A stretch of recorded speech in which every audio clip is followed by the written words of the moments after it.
Chapter 3. Tin Miners. Lucas's forehead began to hurt somewhat as he rested it against the solid, unforgiving concrete. His hip and shoulder hurt too, as he lay uncomfortably, but no more than his new injury, which now became nothing more than a dull throb. The strange being was running his hands along his bare waist, having lifted his shirt up to see the injury. The stranger examined the flesh where Lucas had been cut, slowly healing him. It didn't hurt so much anymore. In fact, he felt okay. The man, if he could be called that, ordered Lucas to sit up. His tone was short and sharp. Lucas obeyed before he realized he had, kneeling down. He removed his shirt on command, and the stranger began to wrap around Lucas's waist a roll of bandage. He wound it around and around his torso until he came to the end of the roll, where he tied it off. Lucas's shirt, torn and bloodied, was discarded. Reuben waited nervously nearby, pacing back and forth. "How do you feel?" Culture asked.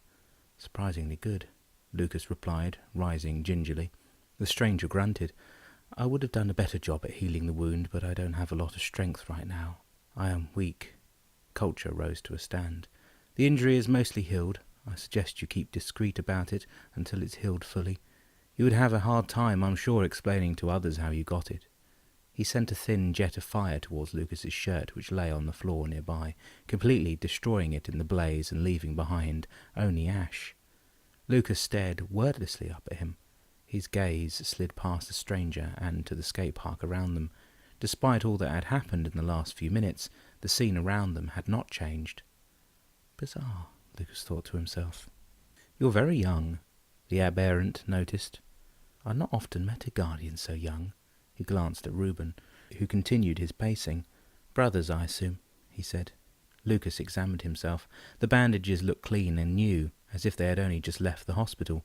He studied the black-skinned man before him and saw that his wings were folded neatly back, now looking so much smaller than they had before. They reminded Lucas of a bat. "Thanks," Lucas said awkwardly. "Where did you get these?" He indicated the bandages. "I can summon objects from afar," Culture said. "It was good of you to help me." Reuben quickened his pace, continuing back and forth. Any good man would have done the same. Culture purred. "But you are not a man, are you?" Lucas said. The aberrant paused. "There are many different kinds of aberrants that exist," he said. "Some of them look a lot like myself, like a human. Others look like beasts, like the one you just saw. They are not intelligent, for the most part." "There are many aberrants?"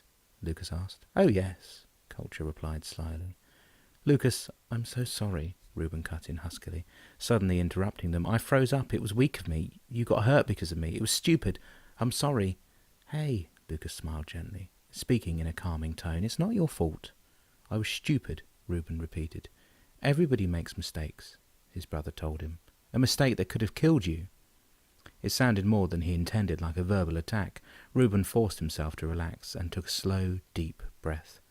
"Are you going to be okay?" he asked. "He's going to be fine," Culture told Reuben. "Just take it easy," he said to Lucas, "and don't do anything too strenuous." Culture turned away. "I'd better be going now. I've got to find the others." "The others?" Lucas rounded on him. "You mean there are more of you?" "The rest are my group," the aberrant replied. Lucas and Reuben exchanged a glance uncertainly. "How many are there?" Reuben asked. "4 of my group, including myself," Culture answered. "And more." "More?" Lucas echoed. He took off without warning, flying away before Lucas had another chance to toss him a new question. "I don't understand," Lucas thought. The aberrant moved through the sky with the ease of any bird. He soared over the town, quickly growing smaller until he vanished from sight entirely. "I've got to ask his name," Lucas trailed off in the following silence. "It doesn't matter," Reuben turned to him. "Are you sure you're going to be okay?" "I'll be fine. Don't keep asking." Reuben took another slow breath. "We should go home." "I think so." Reuben moved close to his brother, helping to support him as he walked. "I'll be fine." "That's not what he said," Reuben retorted. "You have to take it easy from now on." Lucas groaned with the effort, moving slowly and carefully, and putting most of his weight on Reuben as he did so. "You know you're really heavy." Lucas smirked. He hunched over suddenly, throwing back his head and laughing. His mirth quickly subsided into tense moans as he clutched at his side. He relaxed and straightened up again. "What the hell do you find so amusing?" Reuben asked, giving him a strange look as if he were mad. There are abnormal magical creatures in this world now, and we're worrying about finding food? Lucas sighed, shaking his head. Reuben looked to the nearest group of people. They were doing wheelies on their skateboards and spinning in the air as they took off from the ramps.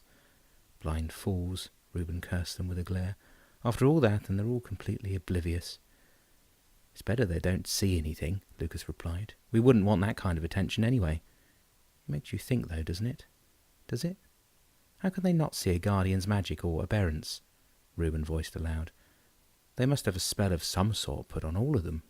I guess we're not going to meet Drake and Lorelei after all, Lucas sighed as he shuffled along, sounding not in the least bit disappointed about it.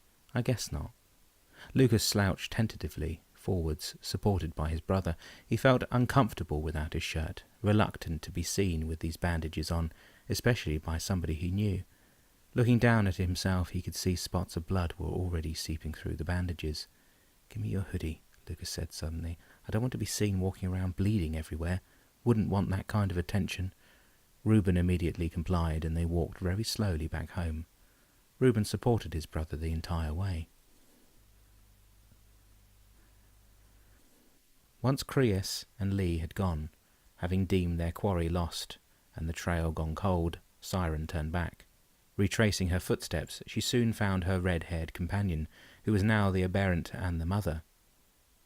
All four of the guardians were present now. The aberrant seemed to be telling the other two a strange story of two young guardians he had met, brothers. He had healed one of them after he had become injured by a strike from another aberrant. Siren heard as she approached them that he would likely make a full recovery. Did you find her? Indigo asked the second he noticed Siren. The mother and the aberrant turned simultaneously at her arrival. Siren shook her head reluctantly. I'm sorry, she spoke in a gentle voice. I lost her. It's okay, Culture reassured her. We have her trapped here. There is nowhere for her to go. Don't you feel bad for it, though? Siren asked Culture. Bad for what? When I ran after her, she stopped for a moment. She had the saddest look in her eyes. How did she escape? Culture asked her. I don't quite remember. It was a trick of some kind. She used some of her magic on me. I remember seeing a dragonfly, but it looked mechanical, not living.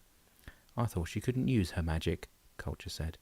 They can, the mother spoke up, but only in very small amounts compared to the magic they possess. What a joke, Culture laughed, shaking his head without mirth. Having so much power and not even being able to use it, the gods must really have a sense of humour. She is trapped here now, Indigo declared. She will be caught. It's only a matter of time.